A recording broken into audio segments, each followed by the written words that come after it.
Olá, sou Alexandre Alves e esse é o nosso Panorama, o podcast da Escola de Comando e Estado-Maior do Exército, produzido pelo Observatório Militar da Praia Vermelha.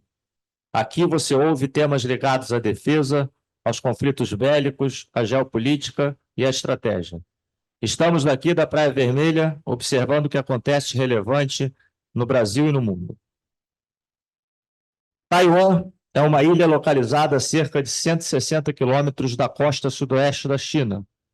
Com uma população estimada de 23 milhões de habitantes, Taiwan domina a produção global de chips e semicondutores, tornando-se uma economia extremamente importante para as cadeias globais de produção. A China vê a ilha como uma província rebelde, que sofrerá consequências caso caminhe rumo à sua declaração de independência, enquanto Taiwan afirma que é independente há décadas, com eleições e constituição próprias. A manutenção dos fortes laços entre Taiwan e os Estados Unidos tem diminuído a dependência comercial da ilha em relação à China e acirrado os ânimos dos chineses que insistem em exercer seu domínio sobre a ilha. A quarta edição do nosso Panorama vai falar sobre os avanços e retrocessos do relacionamento entre a China e Taiwan no século XXI. E a nossa convidada para a conversa de hoje é a professora Letícia Simões, doutora em Relações Internacionais e professora da UniLaSalle, do Rio de Janeiro, e do INEST, da Universidade Federal Fluminense. E, professora, nós vamos desde já, então, dar início à nossa conversa com a nossa primeira pergunta. E uma rápida análise: qual o domínio que a China exerce sobre Taiwan na atualidade? Olá a todos que nos escutam, muito obrigada pelo convite, por estar aqui falando um pouco mais com vocês sobre essa relação entre China e Taiwan. Bom, como a China influencia Taiwan, né? A gente tem uma presença muito grande de chineses continentais em Taiwan. A gente tem uma proximidade muito grande em termos geográficos, né? E, claro, a gente tem também uma história comum compartilhada entre a ilha e a China continental. As influências estão em vários setores, né? Desde que a China reabre a sua economia para o mundo a partir do final da década de 70, a gente tem um aumento de comércio entre a ilha e o continente, que tende, inclusive, a aumentar cada vez mais, justamente pelo aumento, pela complexidade dos bens produzidos pelos dois lados. Mas a gente também entende que existe uma força muito grande do governo chinês em cima da busca por uma reunificação e, claro, de movimentos que tentam conter a ideia de uma independência por parte da ilha, uma vez que a China entende, né, que essa relação é uma relação de uma província com o Estado central, né, com o governo central. Então, essas influências, elas partem de inúmeras situações, que são geográficas, que são históricas, que são políticas, que são comerciais. Obviamente, com um exército poderoso, com uma marinha cada vez mais estruturada, a presença, né, a proximidade, perdão, entre China e Taiwan também vai fazer com que haja uma pressão do governo da República Popular da China sobre o governo da República da China ou de Taiwan. Então, essa proximidade, acho que é a maior questão, né, que relaciona, que envolve esses dois atores da política internacional. Professora, a senhora fez uma análise bastante sucinta e bem explicativa, né? Até para a gente que é leigo, consegue entender perfeitamente bem o que a senhora falou, abordando a parte geográfica, abordando a parte econômica, abordando a parte política. E aí a curiosidade minha, eu queria saber um pouco do psicossocial da relação entre Taiwan e China. Como é que o povo taiwanês vê o povo chinês? E se a senhora pode falar alguma coisa sobre como o chinês vê o povo taiwanês, desse relacionamento entre povos? A gente costuma dizer assim, eu costumo dizer que, pelas leituras, né, a maioria dos taiwaneses não se considera chinês, né, eles se consideram taiwaneses, né? E, ao mesmo tempo, a maioria dos chineses, não todos, consideram que o povo taiwanês é parte do povo chinês, né?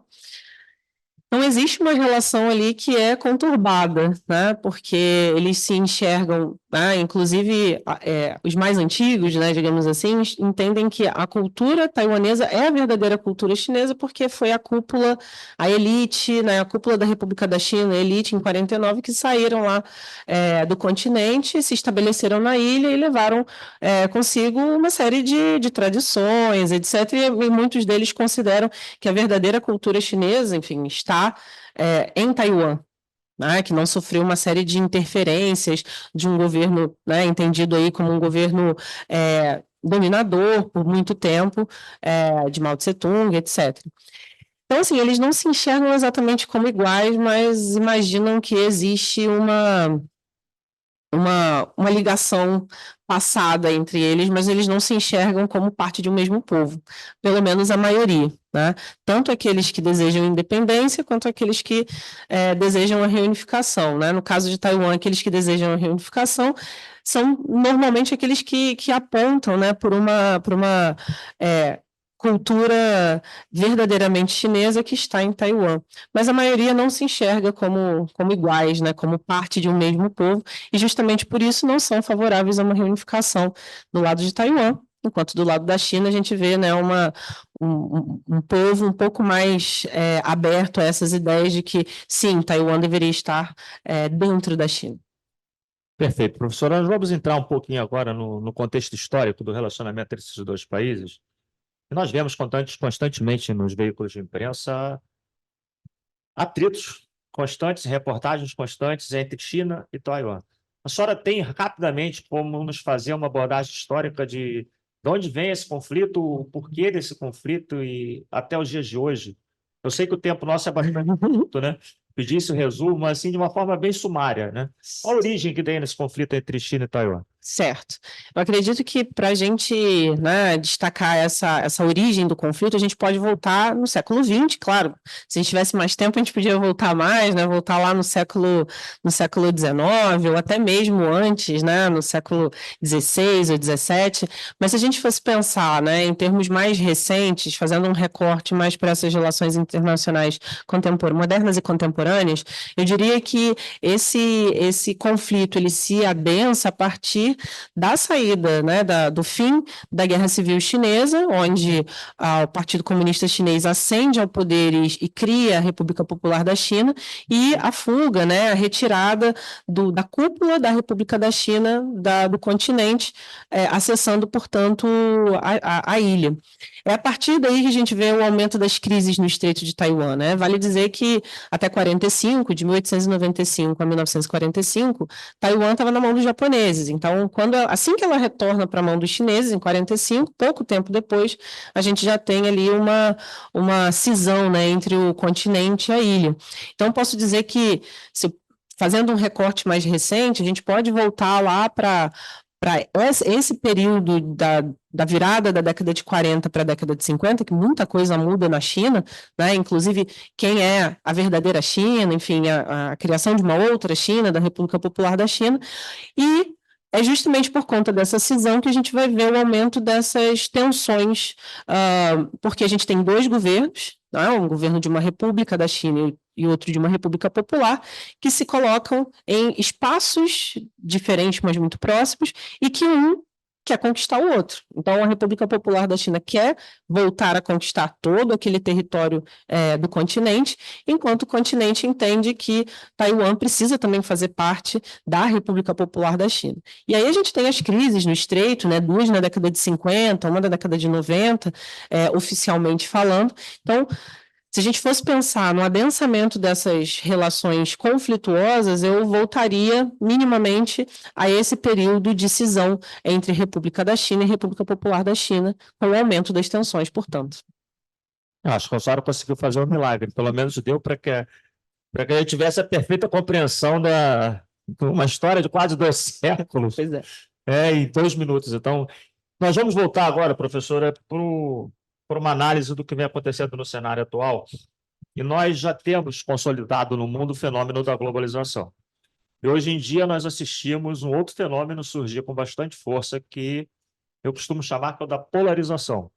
Em diversas eleições pelo mundo, nós vemos as eleições totalmente polarizadas. E nós tivemos a oportunidade de, no início desse ano, em janeiro especificamente desse ano, vemos Taiwan eleger seu novo presidente e eleger o seu novo parlamento.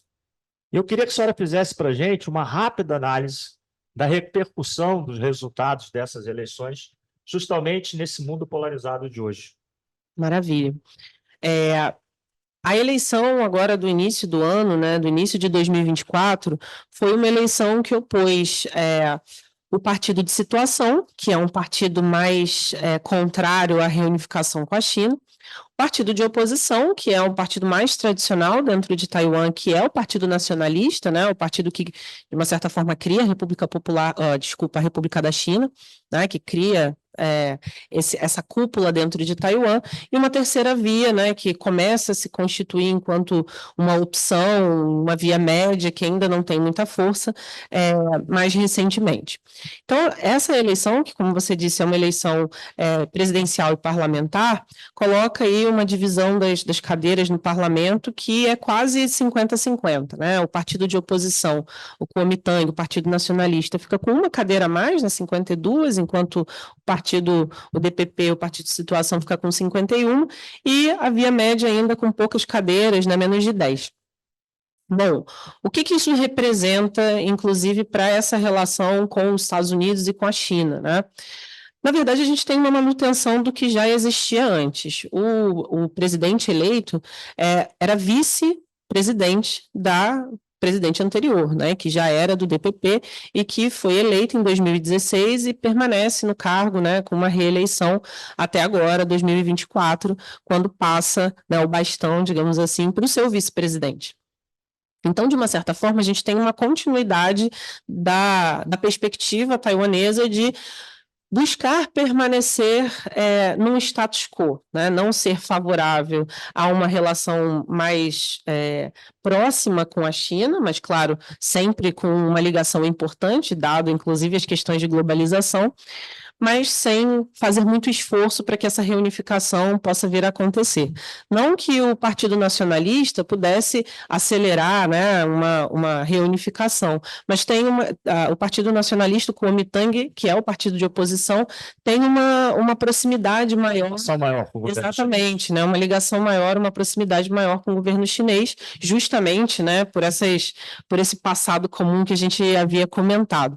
Bom, o DPP, o Partido de Situação, ele tem uma perspectiva de que a Taiwan é um estado, né, independente, autossuficiente, portanto, não existe exatamente uma intenção de buscar nenhum tipo de reunificação, mas ao mesmo tempo não é como se fosse uma mudança de paradigma, né? Uma grande quebra que agora sim o partido à frente de Taiwan vai querer independência. Na verdade é uma continuidade, mas é uma continuidade de dois políticos que têm uma aproximação maior com os Estados Unidos, que a gente vê que é a atual presidente, né? Até 20 de maio também tinha, mas que talvez se adensem um pouco mais essas relações, essa aliança com os Estados Unidos, sem grandes mudanças, né? Tentando manter aí o status quo, como eu havia comentado. Nós vamos sair um pouquinho da política agora, vamos mudar para o nosso questionamento, vamos para a geopolítica, né? Professora, quais são os imperativos estratégicos que fazem com que Taiwan seja alvo de tanta cobiça internacional, principalmente essa dualidade de domínio entre China e Estados Unidos? Perfeito. Bom, se a gente for pensar ali no mapa, né, da região, a gente sabe, né, como você falou aí, comentou no início da sua fala, que a proximidade de Taiwan com a costa chinesa é muito grande, né? Além disso, Taiwan está estrategicamente localizado entre algumas das mais importantes rotas de comércio internacional, né? Basicamente, 2/3 de toda a tonelagem do comércio internacional passa ali pelo Estreito de Malaca, pelo Estreito de Taiwan, pelo Mar do Sul da China, pelo Mar do Leste. Então, a gente está falando de uma região muito importante para o comércio internacional e, portanto, estrategicamente muito relevante também em termos, enfim, de posicionamento de tropas, etc. Se a gente olha para o mapa e a gente percebe essa proximidade, né, da China com Taiwan, entendendo também que na região existem muitas bases de aliados, né, norte-americanos, que é uma potência estrangeira, uma potência extra-regional, que faz frente, que faz, né, que enxerga a China como uma rival, como uma competidora, a gente imagina a importância de Taiwan enquanto, inclusive, uma base avançada, digamos assim, né, que poderia ser uma base avançada para o governo chinês. Então, esse é um primeiro imperativo geopolítico muito claro, né, a localização, a importância geográfica, geopolítica, portanto, de Taiwan. Mas a gente também pode falar de uma questão que está associada a outros dois temas, né? A questão dos semicondutores, que você já havia mencionado, né? Taiwan é uma das grandes produtoras mundiais de semicondutores e de chips e de alta tecnologia, que tem um escoamento muito maior para os Estados Unidos do que para a China, de fato, porque existe um espaço de bloqueio que os Estados Unidos faz para essa venda de chips para a China continental, uma vez que parte daquelas empresas que está em Taiwan é de capital norte-americano, apesar de serem empresas taiwanesas. Mas também tem uma questão que é histórica e cultural, né? A China enxerga que reaver Taiwan, ter essa reunificação com essa província, né, entendida temporariamente como uma província rebelde, faz parte também de um processo de cura, entre muitas aspas, né, mas um processo de redefinição do papel da China enquanto uma potência no cenário internacional, principalmente depois de algo que marca muito a história recente da China, que são as guerras do ópio, o chamado século das humilhações. Então, ter de volta Taiwan, ter Taiwan dentro do governo, né, enfim, dentro de uma única China, de forma oficial e aceita por parte também do governo taiwanês, é um imperativo cultural e até mesmo estratégico para a China realmente se posicionar como uma potência que ela enxerga que é. Professora, a nossa conversa está fluindo de uma forma assim, tão tranquila. Eu estou aprendendo bastante, acredito que nossos ouvintes também, do relacionamento entre China e Taiwan, que a gente poderia ficar aqui o resto do tempo com uma conversa ainda bastante agradável. Mas nós temos uma limitação do próprio tempo e nós precisamos terminar a nossa conversa. E a gente aqui no nosso panorama, no podcast da nossa Escola de Comando chamado Exército, nós sempre costumamos terminar com uma pergunta polêmica, que deixa o nosso convidado assim, bem à vontade para responder. Até porque não existe resposta certa ou errada. E nós vamos em cima justamente do tema central. Qual é a visão de futuro desse conflito? Há possibilidade de eclosão de uma guerra entre China para a reconquista de Taiwan, ocupação militar, alguma coisa do tipo? Como é que a senhora vislumbra os próximos 2, 3 anos do que vem pela frente aí desse relacionamento entre China e Taiwan? Curtíssimo prazo, né? A gente tem que ficar de olho aí nas eleições norte-americanas, apesar de que eu entendo que essa relação entre Estados Unidos e Taiwan é uma relação de Estado e não uma relação de governo, né? Mesmo que a gente tenha uma mudança de governo, acredito que a relação se mantém estável da forma como se estabelece, mas pensando em termos de curto prazo e até de médio prazo, eu não enxergo uma guerra entre China e Taiwan, a não ser que existam, de fato, algumas mudanças geopolíticas e políticas importantes. Por quê? Porque todo o discurso da China e toda a postura da China é de reaproximação com Taiwan de maneira pacífica, uma vez que não faria sentido, né, se a China parte do princípio de que Taiwan é parte do seu território, não faria sentido entrar em conflito com a sua própria população, ou pelo menos com um território que é seu, né? Então, isso iria até mesmo contra o discurso de somos uma China.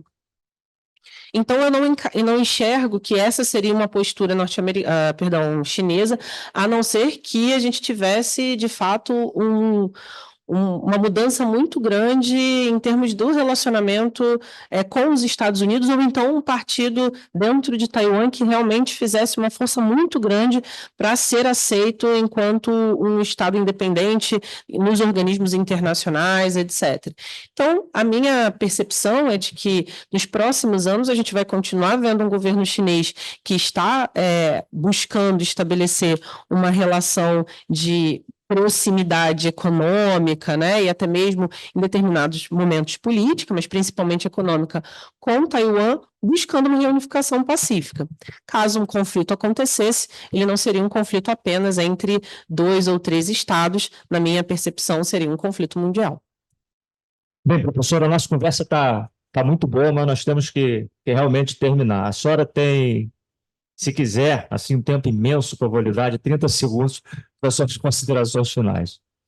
Bom, então eu queria agradecer muito pelo convite, por essa manhã muito interessante e muito frutífera aqui na ECM. Eu sou sempre muito bem recebida e é sempre um prazer estar com vocês falando sobre temas de interesse geral. Então, fico aí à disposição para próximos convites e que a gente possa continuar nesse diálogo tão interessante que a gente vem mantendo. Obrigada. Obrigado, professor. O prazer também é todo nosso recebê-la. Esperamos poder contar com outras apresentações suas no decorrer do ano. Nossa quarta edição do Panorama vai ficando por aqui. Gostaríamos de agradecer à professora Letícia Simões e a todos os nossos ouvintes. Se você quiser saber mais sobre as relações entre China e Taiwan, é só acessar o site do Observatório Militar da Praia Vermelha, no endereço ampv.sm.eb.mil.br. E nós continuamos aqui, diretamente da Praia Vermelha, observando o que acontece de relevante no Brasil e no mundo.